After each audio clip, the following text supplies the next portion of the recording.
everyone, welcome or welcome back. If you're new here, my name's Nina and I help people to declutter their minds and their homes using practical applications of psychology. And today I'm going to be talking about a strategy or a mindset shift really that can not only help us to dramatically reduce the amount of clutter in our homes, but can have a very significant positive impact on our mental health.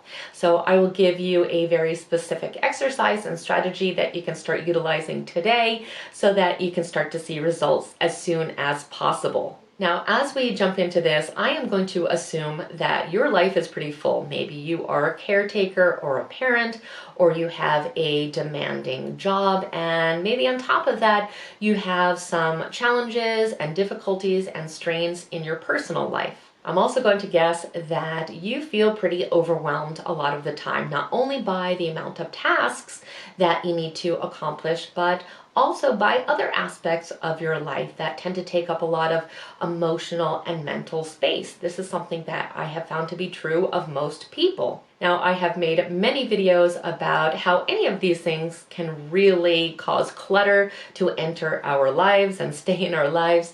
But today I wanted to offer a perspective that you may not have considered, and I think this really could be a life-changing realization. Now, indulge me a little bit because I'm going to ask you to do a short visualization with me, and I promise there's a point to it. I promise this will be helpful for you. And if there's ever a day to finish the video all the way till the end, today is that video, because I don't think I'm going to say what you expect me to say, and I do truly believe that this information and this analogy could change your life. So I want you to imagine that you are back in school and you have a teacher that is constantly assigning you a ridiculous amount of homework, more than you could ever accomplish. Papers, projects, tests to study for, speeches that you have to give, and just tons and tons and tons of busy work. And most of this stuff is stuff that you don't think is important and you think is really just a waste of time, and you don't feel like you ever want to get to any of it. So of course you start to feel very anxious, you feel overwhelmed and probably pretty angry at that teacher because she is assigning you an unfair and unrealistic amount of work. So now let's go ahead and visualize two very different endings to this story. Now in the first version of the story, the teacher magically realizes that she has been giving out too much work. In fact, she decides that the new assignment is going to be for everyone to look at the list of assignments and to decide for themselves what they feel is important, what they feel that they should do, what would enhance their life, and what is something that they think is beneficial for them, and to take that list and everything else that they don't think is important and to simply tear it up and put it in the trash can. Now, in this version of the story, maybe you even feel like none of the things on the list were actually important, and you end up doing none of the assignments, which ends up being fine because you have time to focus on your life and the things that you value as important. Now let's imagine a completely different scenario where the teacher instead feels that all of these assignments really are important. She keeps piling and piling and piling them on and expects you to do every single one of them, except you don't want to do any of them. So instead, you push them away, you ignore them, you do not complete these assignments. But you can't really relax. You're not able to enjoy the things in your life that you want to do because deep down, you know, all these things really are due. So you start to feel stressed out. You start to feel overwhelmed. You start to feel anxious. And even maybe you start to consider not going back to school and avoiding it altogether. And unfortunately, it starts to have even worse consequences. Maybe you start to feel really bad about yourself. Maybe it's starting to affect your self-esteem. You feel that you can't handle things, or that you're not in control of your life, or you feel like a failure. So it just keeps snowballing into a very, very negative experience. Now, of course, we're really talking about clutter here, and the connection that I really need you to make is that we are the ones that are portraying the role of the teacher in our life over and over and over again. And really, we genuinely could have the relief that occurred in the first scenario and be able to take many things off of our plate and eliminate half the clutter in our life simply by doing one thing, and that is letting go of the habit of delaying decisions and haunting ourselves with incomplete tasks that we never plan to follow through with. I can guarantee you that half the clutter in your house can be categorized into either delayed decisions or delayed action. And the problem with the delayed action part is that we are delaying action on many things that are not important to us whatsoever. Maybe they were important at one time, but they are clearly not important to us now. And of course, this does not apply to every single task that we have not completed. Some are actually important, but most of the time we are simply assigning homework to ourselves. And this homework is stuff that either doesn't need to be done or simply does not need our attention right now. Yet we are really mentally torturing ourselves because it is always in the back of our mind. Even when the stuff is in boxes or in bins or mostly stuffed away in the garage or in closets, deep down, we know it's there. Our subconscious absolutely knows it's there. And every single time we walk by it, it's a reminder that we have unfinished business. It's that concept of having that homework hanging over your head all the time. You never fully relax. You feel guilty doing other activities because you know you have all this work that you have to do. So a lot of times when we think we are being self-compassionate by saying, you know, I don't have time or energy to do these things, which may very well be the case, but there is a downside to it because we are just giving ourselves more tasks, and we know that avoidance as a strategy usually ends up causing much more suffering than actually addressing the problem. So we get into this habit of delaying decisions and delaying actions because we think we're being a friend to ourselves.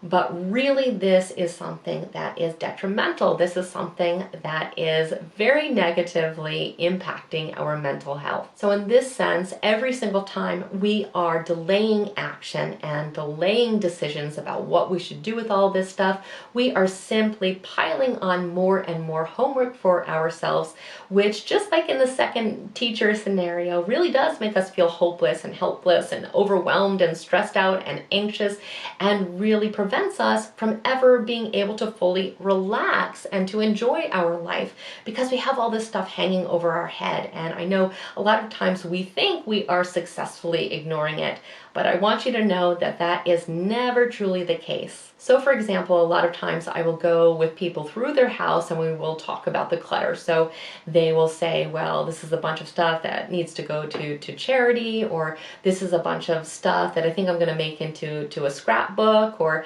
this is a sewing machine, I'm going to eventually learn how to sew, or this is a banjo that my great-grandfather passed down to me and I hope to learn how to play at some point.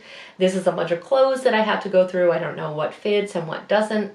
And you can see that there is just a whole slew of delayed actions and delayed decisions that aren't going to get any easier with time. In reality, the longer we drag this out and the longer we take to address these things and to make decisions and to take these actions, the longer we are prolonging our suffering. And a lot of people simply choose to extend this suffering throughout their entire lifetime instead of just addressing them. Now, I have found that for many people, the barrier between making decisions and taking actions really is simply the fear that we're going to make the wrong decision or that we are going to regret that decision that we make, and we really wish we hadn't thrown this away or hadn't made the decision to not do this project. But I have really found that the pain that we could experience from that is far less than the suffering that we feel on a daily basis being swallowed by all the mess and clutter in our life. Our mess and clutter really does take over our life. And when we take the control of our life and we do start proving to ourselves that we are capable of making effective decisions, even if 1 in a million times we make a decision that ultimately we later feel wasn't the best decision, the reward of taking control of ourselves and making effective decisions in our life is so much more significant. So that's something that I really want you to keep in mind. It is time to set yourself free and stop trying to convince yourself that someday you are going to get to all these homework assignments. There are just too many. Nobody could do it all. These are not all projects that are worth your time and attention. In fact, probably half of them are meaningless to you as we speak.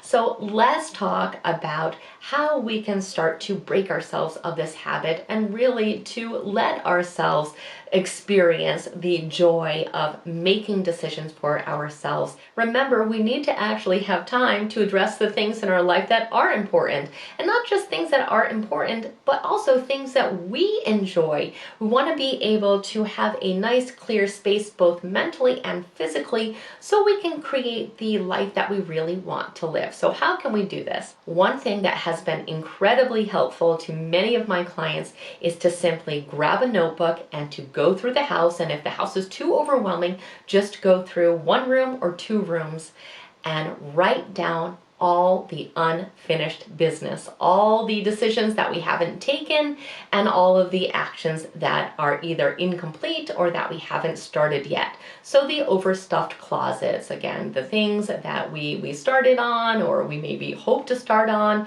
but we really haven't followed through on. Any delayed decision, any delayed action, we are going to write down on the list. Now this could end up taking quite a bit of time, especially if you are trying to do the whole house. So take your time with it and go ahead and write everything down, and when you are done, I want you to sit down by yourself in a quiet space and just stare at this list. Go through the list one by one and take notice of how you feel. And I'm going to guess that this list probably makes you feel stressed. It makes you feel overwhelmed. It could make you feel anxious. It could make you feel depressed. It could even make you feel helpless or hopeless.